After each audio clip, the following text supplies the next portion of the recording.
Qu'est-ce que tu consommes comme contenu érotique pour te faire plaisir? Sexpense, le podcast qui pense à ta sexualité, qui pense ta sexualité et qui expanse l'univers de la sexualité avec toi. Chaque semaine, on va explorer la sexualité alternative en parlant BDSM, fétichisme, libertinage, au travers d'interviews, de mes expériences personnelles, d'histoires érotiques.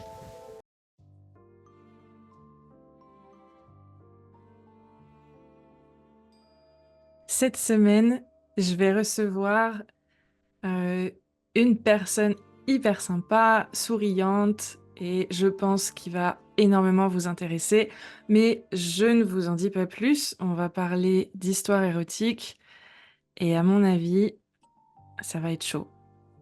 Alors, est-ce que tu veux te présenter à nos auditeurs et auditrices? Alors oui, merci de m'écouter. Moi, c'est Joséphine, j'ai 25 ans et je suis la cofondatrice de Mayodes. Donc nous, on est situé dans les Hauts-de-France, dans le nord, donc il fait pas très chaud, mais finalement, c'est une autre façon de se réchauffer. Est-ce que tu peux nous en dire plus sur Mayodes? Qu'est-ce que c'est? Alors oui, tout à fait. Mayodes, c'est une plateforme d'histoire érotique. Donc nous, on fait de l'audio et de l'écrit. Donc ce sont deux médiums différents. Et on propose des histoires qui sont inclusives. Donc il n'y a pas de caractéristiques morphologiques dans nos histoires, pas de couleur de peau. Vous pouvez imaginer la personne que vous avez envie selon vos propres critères. Et on propose aussi de l'interactivité. Donc pour ceux qui connaissent, c'est un petit peu le même système que le livre dont vous êtes le héros, mais version érotique. Donc vous avez plusieurs choix qui vous sont proposés et ça vous permet de découvrir différents fantasmes, différentes pratiques sexuelles au cours de l'histoire. Trop bien, hyper intéressant. C'est vrai que c'est sympa de pouvoir faire évoluer l'histoire en fonction de nos choix. Ça ramène une couche. En plus, sur le fantasme, c'est d'autant mieux parce que c'est vrai que souvent quand on consomme du contenu, c'est qu'on a besoin de quelqu'un d'autre pour imaginer à notre place et on se laisse guider. Mais là, on ramène une couche où on a le choix. Et pourquoi pourquoi Mayodes? Alors en fait, Mayodes, donc je vais un petit peu casser le mythe, mais il n'y a pas vraiment de mots particuliers, il n'y a pas de traduction particulière non plus. À ce mot-là, on voulait une marque qui représente un petit peu la douceur, sans pour autant être explicite niveau sexualité. Donc on voulait pas reprendre un organe génital ou autre dans le nom. Et donc on a repris différents mots qui nous caractérisaient dans les différentes valeurs qu'on voulait apporter dans la marque. Et donc il y a plusieurs mots comme ouverture, sensualité, érotisme, etc. Et avec les premières lettres de chaque mot, on a fait un mot et c'est devenu Mayodes. Voilà. Ah ouais. Ah mais c'est hyper puissant, je trouve. Et puis c'est malin d'avoir pris chaque initiale pour en créer un mot. Moi, je trouve il y a un côté aussi un peu, un peu divin avec le Odès et puis Maï, c'est un peu genre comme mon plaisir, et en même temps mon côté divin. Et ben, je C'est trouve exactement qu'il y a ça. beaucoup de choses dedans. C'est cool. C'est exactement ça. C'est tout à fait ce qu'on voulait représenter. On voulait pas du tout prendre un mot en lien avec la sexualité parce qu'il y a aussi beaucoup de personnes qui vont sur notre plateforme mais qui n'ont pas forcément envie de le dire. Donc c'est pour ça Mm. qu'on voulait pas non plus un mot qui était trop connoté sexuel. Donc c'est exactement pour ça qu'on l'a choisi et c'est doux, ça se prête à beaucoup de choses donc c'est top. Trop bien. Et ça existe depuis combien de temps du coup? Alors nous on a lancé la plateforme en fin 2023. Donc c'est tout récent, on est une jeune entreprise, donc une jeune start-up dans les Hauts-de-France, comme je le disais. On est incubé à Eura Technologies, donc c'est hyper cool. On a pas mal d'utilisateurs maintenant, donc c'est hyper intéressant. On a eu beaucoup de retours positifs et ça c'est très bien parce que ça nous aide aussi à avoir des points d'amélioration par la suite. Donc c'est vraiment bien. Ah mais c'est top. Puis je trouve que ça manque. C'est vraiment... bah, moi-même, t'auras vu sur mon podcast, hein, mais j'ai fait quelques audios érotiques. Et c'est vrai que je les ai faits parce que je me dis, en fait, c'est pas un contenu qu'on trouve partout, il y en a pas tant que ça. Et en même temps, ça nous détache du visuel et ça nous permet de nous recentrer aussi sur nos sensations et tout. Donc c'est super qu'il y ait ce genre de start-up qui pop comme ça. Ouais, tout à fait. Ça permet de refaire stimuler son imaginaire érotique, auquel on penserait pas forcément en se masturbant à l'origine. Mm. Mais les audios, c'est hyper intéressant. Ça évoque aussi le côté sensoriel. Ça booste l'imagination. Et du coup, ça permet aussi de redécouvrir son corps et de découvrir des fantasmes qu'on n'aurait jamais pensé. Oui, ou oser. Ou oser, ouais, effectivement. Et du coup, quel a été l'élément déclencheur? Qu'est-ce qui a amené à la naissance de Mayodes? Alors en fait, nous, on est tous les trois, donc on est trois cofondateurs. Donc on a entre 25 et 30 ans tous les trois. Et notre plus grand désespoir, c'était le fait, en fait, de ne pas avoir d'éducation à la sexualité. Quand on était plus jeune, que ce soit dans la vie familiale ou dans l'éducation, plus scolaire. On s'est éduqué avec la pornographie mainstream que vous pouvez voir sur Internet aujourd'hui en libre accès gratuit comme Pornhub, YouPorn, etc. Et le problème, c'est que ça crée des frustrations, mais aussi des complexes dans ces relations intimes par après, parce qu'on s'imagine toute une phase de la réalité qui n'est pas la réalité en fait. On se construit une image autour de la sexualité qui est pas du tout la même et qui est pas du tout la bonne image qu'on doit se faire de la sexualité en général. Et pour les jeunes générations qui arrivaient, on avait envie de leur créer une petite bulle bien-être où ils puissent se faire plaisir, mais de façon saine, où on explore un petit peu toutes les thématiques autour du consentement, les protections, toutes les pratiques sexuelles qu'on ne peut pas voir, entre guillemets, dans la pornographie mainstream, et de façon totalement légale et éthique. On voulait leur créer cette petite bulle bien-être et bienveillante où ils puissent se faire plaisir, mais de façon saine. Et en même temps, se créer des nouveaux fantasmes auxquels ils n'auraient pas pensé parce qu'en regardant de la pornographie mainstream, bah, on se tourne toujours vers le même schéma, le même stéréotype, etc., qu'on ne retrouve pas dans nos histoires, justement. Merci, parce que c'est quelque chose d'hyper important. Du coup, MyOdes, c'est une plateforme d'audio érotique éthique, inclusive et initiatique. C'est ça, c'est exactement ça notre objectif. Alors c'est un peu plus compliqué parce que c'est vrai que les jeunes ont un petit budget, Mm. mais c'est pour ça qu'on fait une offre freemium gratuite pour que justement, bah, juste avec une adresse mail, on puisse déjà s'essayer aux histoires érotiques. Donc à partir de 18 ans, bah, même si on n'a pas de budget en soi, on peut déjà s'essayer à avoir une sexualité plus épanouie et redécouvrir un petit peu du porno éthique finalement et se lancer directement dedans pour après voir ce qui nous touche le mieux.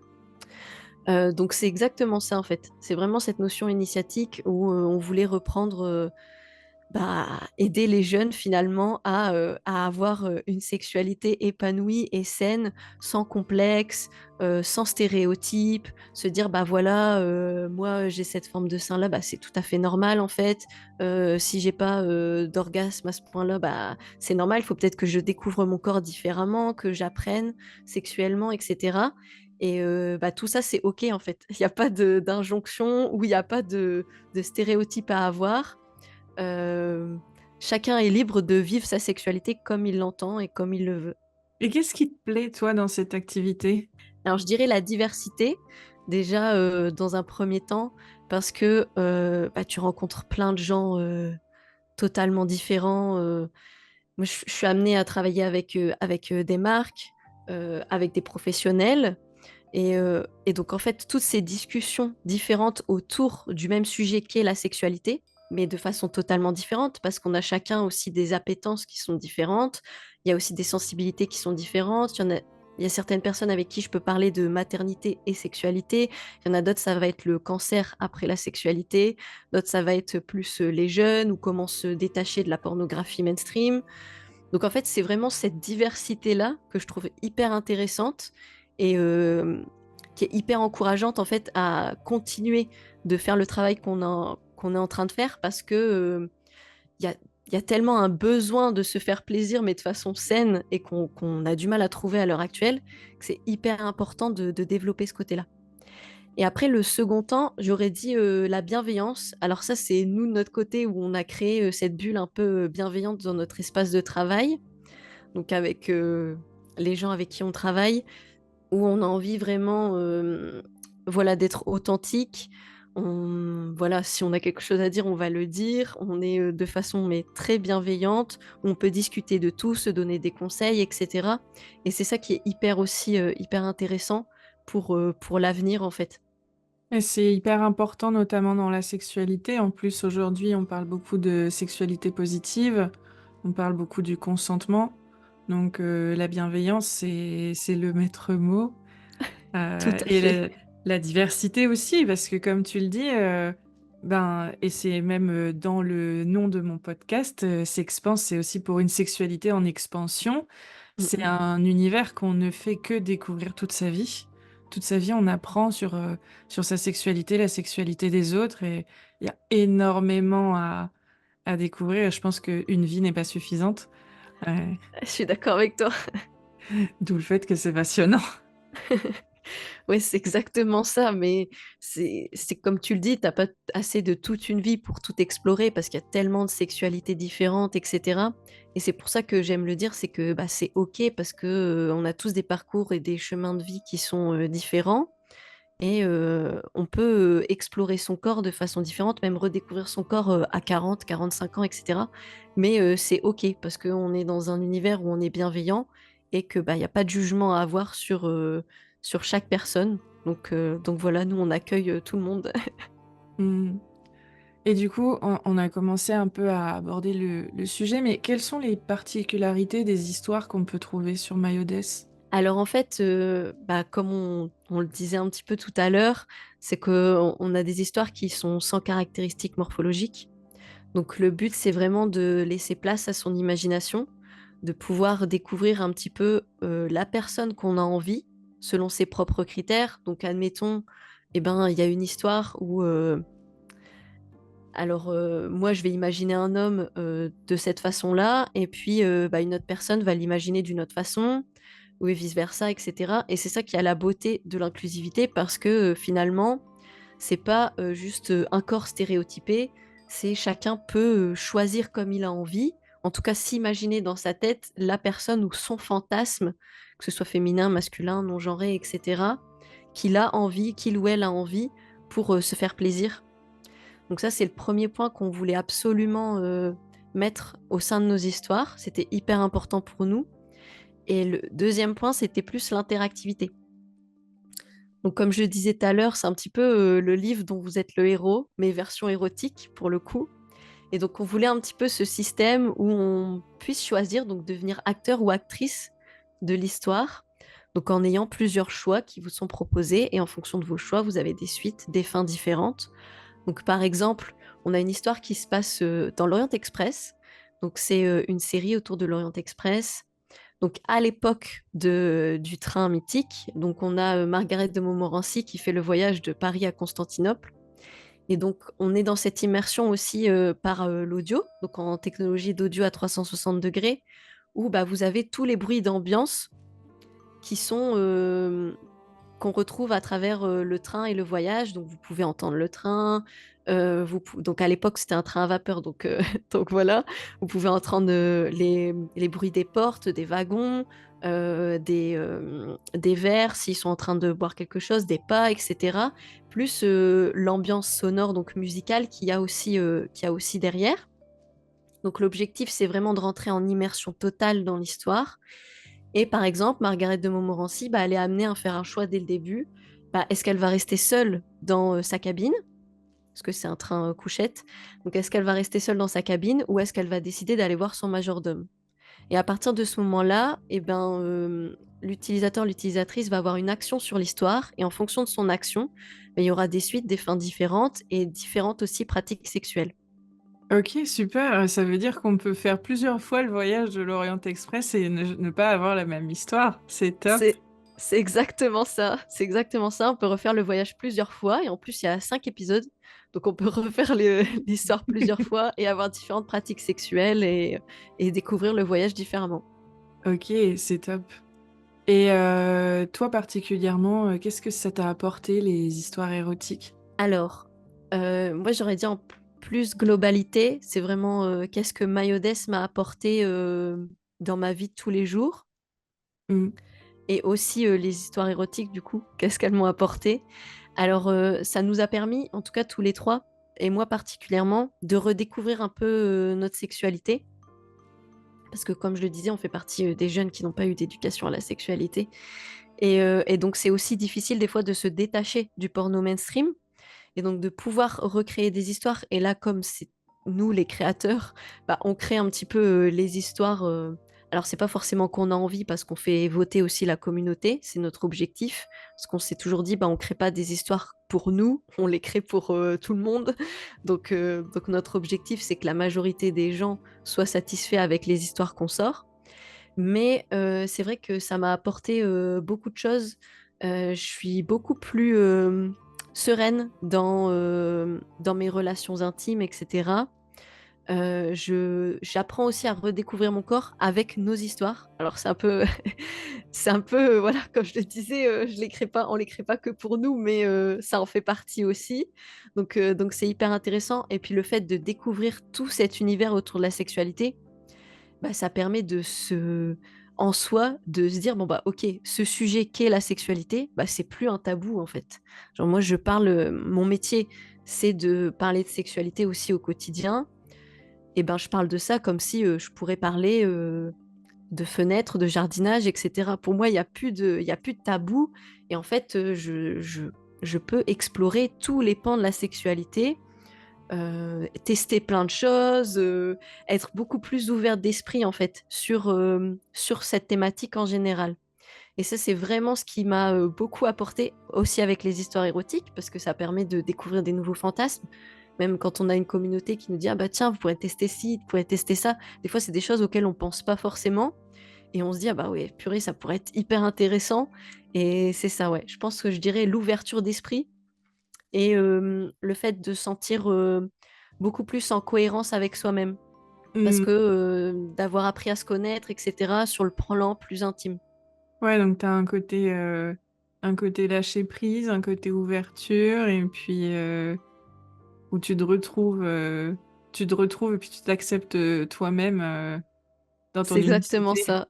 Ouais, c'est exactement ça. Plus la notion de s'accepter soi-même. Je trouve que la sexualité, enfin, redécouvrir déjà son corps tout seul, c'est important, je trouve, avant de redécouvrir son corps avec des relations intimes avec un ou une partenaire. C'est important de le faire aussi soi. Et ça amène aussi cette confiance et cette estime de soi qu'on peut des fois jamais avoir parce qu'on se dit, ah bah merde, on se regarde dans le miroir et on se dit, bah j'ai pas ce nez-là, j'ai pas ces lèvres-là, etc. Et en fait, je trouve que la sexualité en général, donc les audios, les histoires érotiques, ça permet aussi de débloquer ce truc-là. De se dire, bah voilà, enfin, il n'y a pas de caractéristiques, je peux être qui je veux, je peux faire ce que je veux, il n'y a pas de stéréotypes. J'ai envie, enfin, je peux être qui je veux quand je veux dans ma sexualité. Et donc, il y a moins de ce côté jugement et plus ce côté confiance en soi, estime de soi qui ressort. Oui, mais c'est hyper important en vrai parce que la confiance dans la sexualité, ça joue énormément sur le lâcher-prise parce que bah, la confiance en soi, l'estime de soi, on va peut-être être, moins enclin à se dénuder, on va peut-être demander à éteindre la lumière, on va peut-être avoir peur que l'autre regarde nos formes d'une façon jugeante, tout comme avoir confiance en l'autre et confiance en soi, bah, c'est aussi se permettre de proposer des choses, de Mm, proposer des tout à fait. gestes ou des jeux.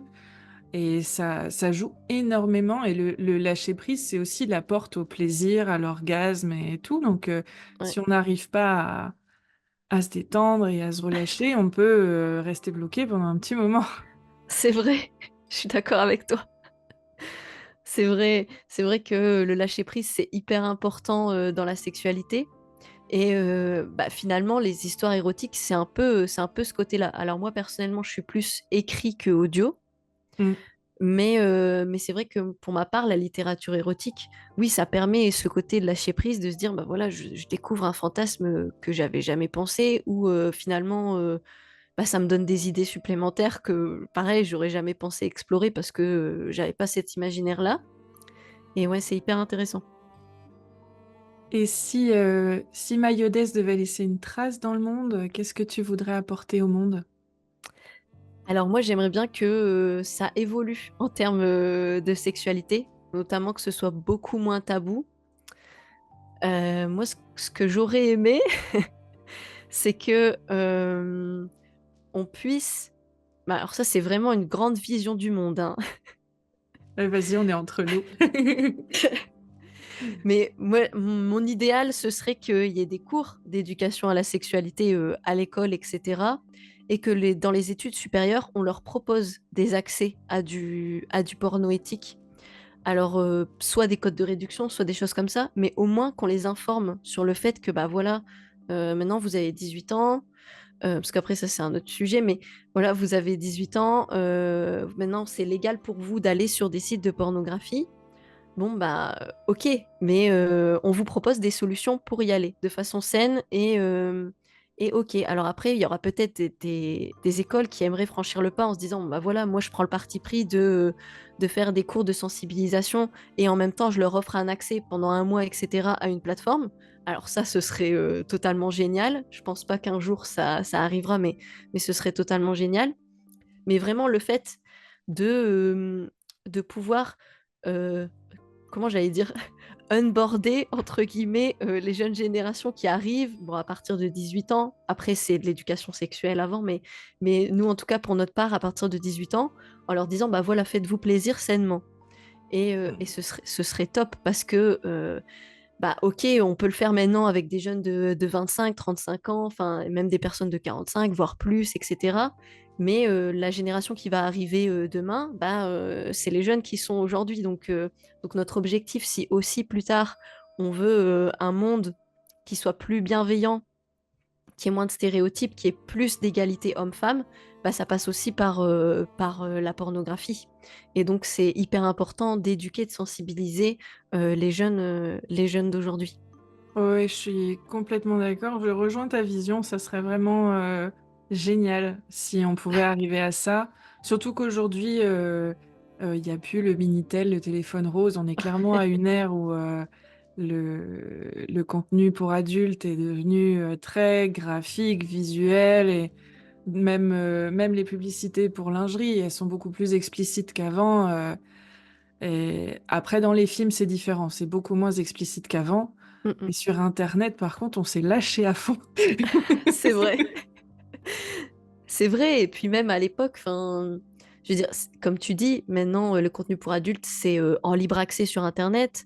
Avant, enfin, moi à mon époque, je suis pas si vieille que ça, mais je veux dire, j'avais pas de téléphone à 10 ans. À 14 ans, j'ai eu mon premier téléphone, mais j'avais pas Internet dessus. Ouais, Donc, en fait, les premières images pornographiques que j'ai vues, bah, c'est soit parce que c'est des copains qui me les ont montrées à l'école ou quoi que ce soit, ou parce que je prenais un ordi pro de ma famille pour aller jouer sur un truc, et puis j'ai vu une pub apparaître d'un seul coup qui n'avait rien à voir avec le jeu en question. Mais aujourd'hui, avec les jeunes qui arrivent et qui ont des téléphones de plus en plus tôt avec accès à Internet, et c'est des smartphones, c'est pas des Nokia 3310 comme on pouvait avoir avant. Et donc, c'est encore plus important de les sensibiliser, de les éduquer à ce niveau-là, parce que bah, ça va être de pire en pire, entre guillemets, parce que eux, nous, on a peut-être eu accès à des images, mais eux, ils vont avoir accès à des films. Et enfin, comme j'aime bien le dire, c'est que bah, les films trash de l'époque, c'est devenu des films mainstream aujourd'hui, donc qui sont très couramment vus. Et c'est ouais, ça aussi la problématique. ouais, complètement. Si je te demandais un truc chez Mayodes qui me permettait de me sentir épanouie et libre vis-à-vis de ma sexualité, ou qui pourrait m'aider à ça, Qu'est-ce que ça serait? qui permettrait de te sentir libre. Alors moi, je dirais en particularité, déjà en première, ce serait l'inclusivité. Le fait de pouvoir imaginer qui tu veux, comme tu veux. Et après, notre objectif numéro 2, c'est de pouvoir donner accès, alors pas tout de suite, mais plus tard, mais de donner accès à des histoires 100% personnalisables.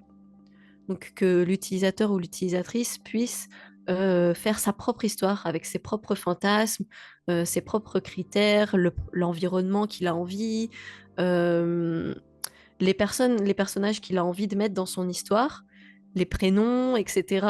Donc notre objectif, ce serait vraiment ça. Et je pense que ça permettrait aussi aux gens de laisser libre cours à l'imagination et aussi de découvrir des fantasmes où ils se disent, bah non, en fait, ce fantasme-là, bah, j'aimerais bien l'explorer, mais je trouve pas de plateforme où on l'explore. Et ça me donne pas envie, c'est pas comme j'ai envie. Et en même temps, j'ai envie de voir ce que ça donne avant de le réaliser en vrai, par exemple. Hmm. Et je me dis que ça, ce côté 100% personnalisable, ça pourrait vachement aider aussi certaines personnes.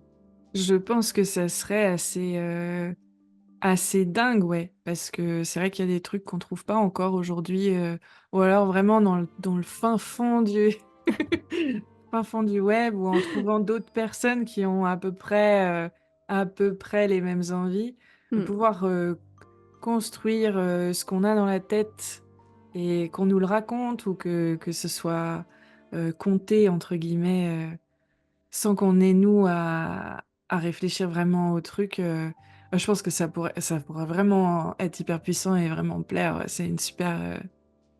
J'ai hâte de voir ça. Moi aussi. Alors si tout va bien, ça devrait sortir d'ici quelques mois. Mais oui, moi aussi j'aimerais bien voir. D'ailleurs, on va bientôt sortir la bêta test. Mais oui, je pense que ça permettrait aussi de redécouvrir son corps, ses fantasmes, etc. Et du coup, ça fait partie de vos projets futurs. Est-ce que vous en avez d'autres ou... Bon, c'est déjà pas mal en vrai.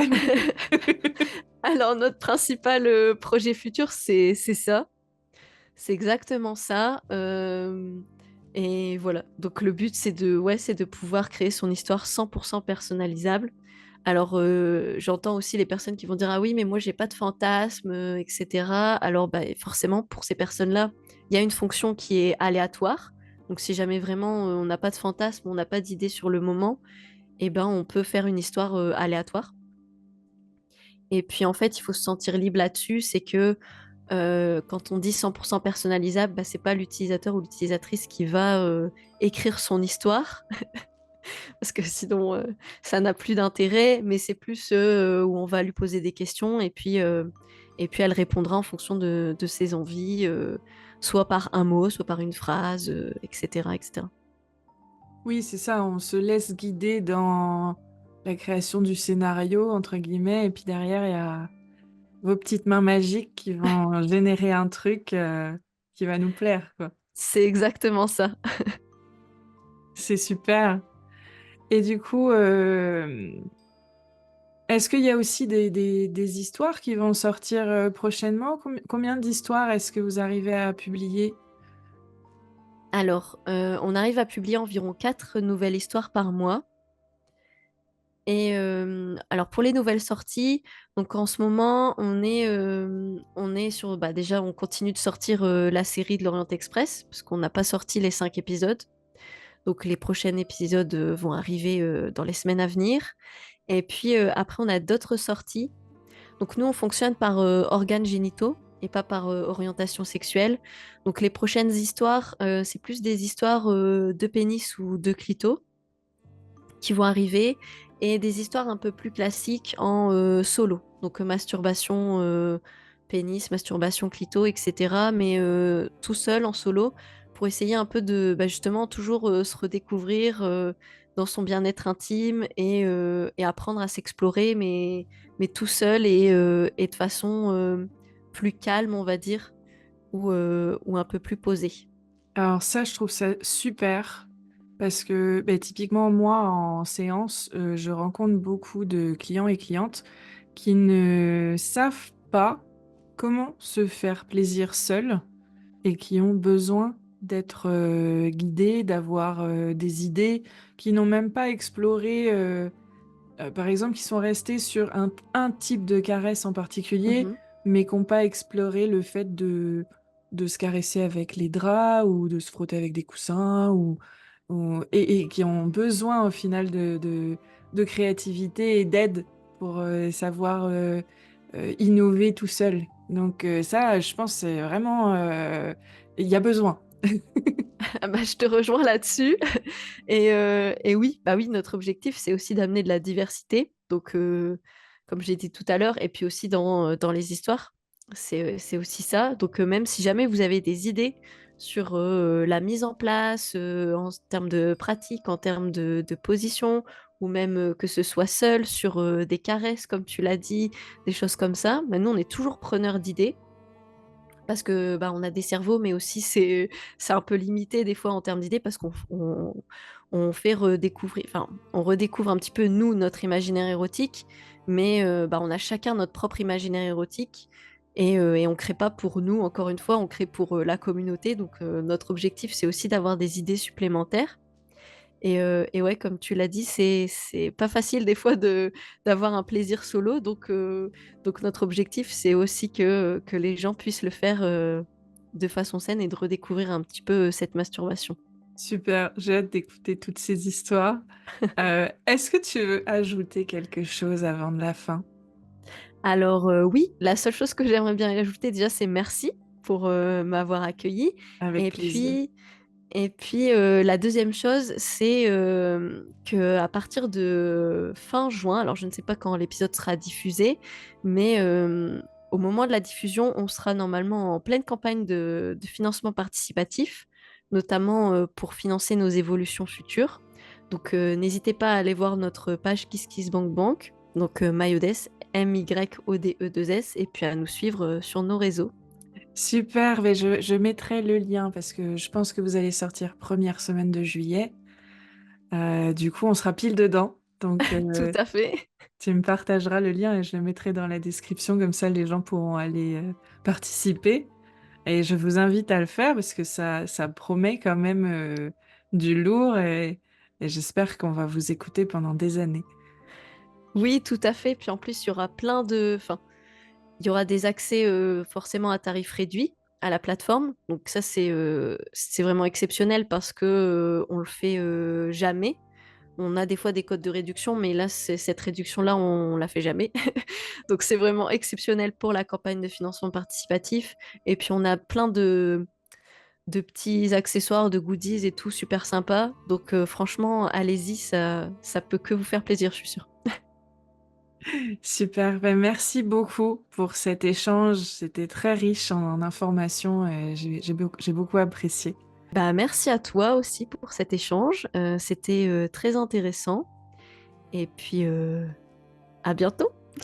Oui, à la semaine prochaine pour nous, auditeurs, auditrices. Et puis j'espère qu'on refera des épisodes avec Mayodes dans les prochains mois.